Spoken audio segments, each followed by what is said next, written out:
Hello all, and welcome to this session focusing on e-learning content development using Agile and Lean design approach. My name is Patala and I'm the principal and co-founder of Airport College, which offers an online training service for airlines, airport ground handling and logistics. Despite my current role, I've been involved in workplace learning and development since the late 90s in various industries. I'm most focused on learning design and the economics of learning. This presentation will not only cover learning within aviation but highlights my experiences from a number of fields where Agile and Lean type of thinking has been applied in learning design. Before I continue, a couple of words about Airport College. We are the leading provider of online training services for the aviation sector, focusing specifically on what happens around the airport. We offer an all-in-one solution for compliance training of airport staff, including high-quality interactive courses, complete follow-up system with automated competence tracking and certificates. Our content complies with the regulations of aviation authorities, such as IATA and ICAO.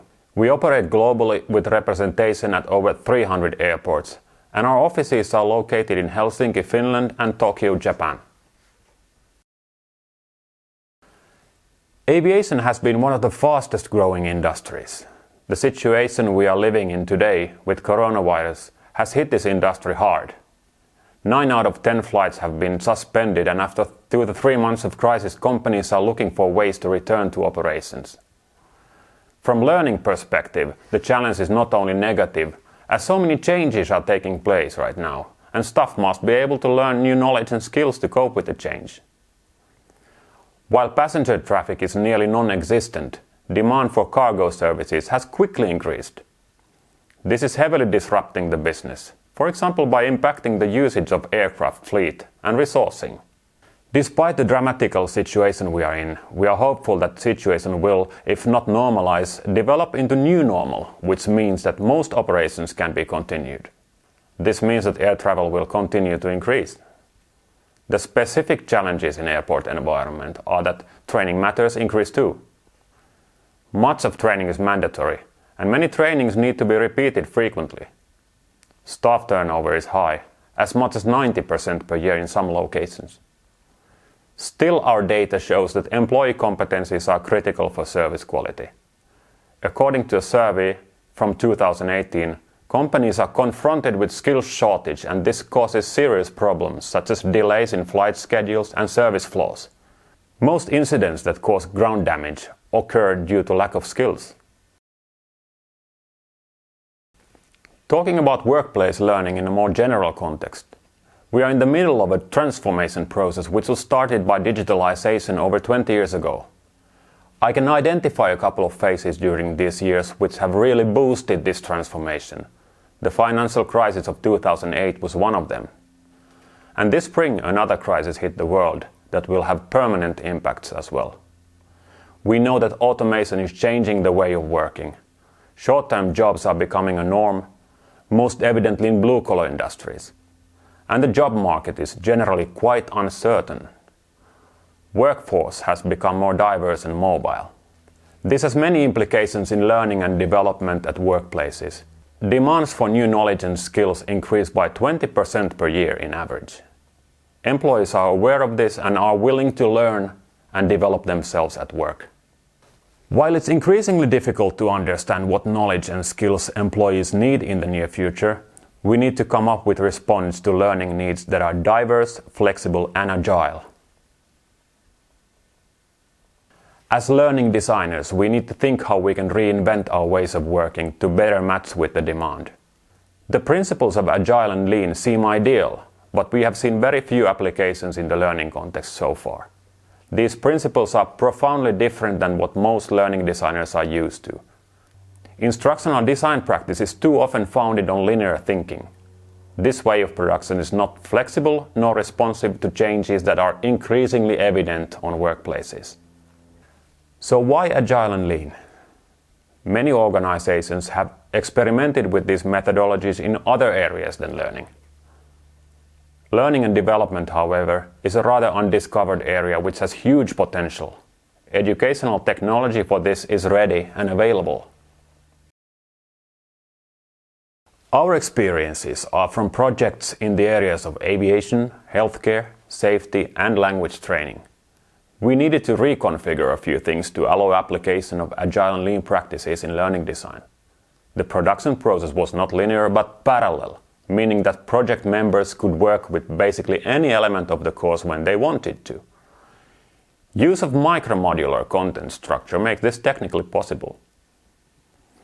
We implemented a couple of cloud-based tools for working with concept design and rapid content development. Maybe the most important aspect was the motivation and commitment of clients to participate in the experiment. The findings from these experiments, which are described in the paper in more detail, include a number of benefits. This way of working increases flexibility of working with content, makes working generally more efficient, increases opportunities to contribute to content creation, and in some cases reported, improve the reliability of project outcomes. Some challenges were identified too. An issue I could not emphasize more is the role of strong project management. Once we give project members more opportunities to contribute, we need to be sure they do what they are supposed to do it in the given time frame, and make sure the produced outcomes are finalized and approved appropriately. People work differently, and with added freedom to contribute, it's important to assign people roles and responsibilities they are comfortable with. As always, when work routines are changed, there is the challenge of unlearning from old habits. This is easier for some people, and some will need more support. Let's have a look at the production process, which we reinvented for more agile working. This image shows an example of the traditional linear process in which the main phases of production follow each other. Each phase must be completed and approved before moving forward. The parallel process worked differently. Initial planning is needed for every phase, and it's the responsibility of the lead learning designer to manage the initial planning of each phase with contributions from project members. Then the work continues individually. Project members can access the content using the cloud-based working environment and provide their contributions. Content is split in modules which can advance in different phases. When the content matures enough, the lead learning designer takes charge of finalizing it. This is called the freeze phase. The process is substantially faster as people can focus on modules most relevant to them and also those parts of the course where the source material is first available. Each module that is completed can be published and used independently or eventually as part of the full course. To summarize, based on our experiences so far, Agile and Lean can provide significant added value to learning development. Some adaptation with methodology is needed, however, to make these principles work for learning development purpose. The technological advancements we've seen over the last few years in learning hold a lot of promise to make learning development more agile and efficient. Intelligent technologies such as AI can provide substantial added value to learning, for example in terms of better responses to identified learning needs. To end my presentation, I would like to thank our valued clients and partners for their contributions in these experiments. Without you, we could not have done this. Thank you.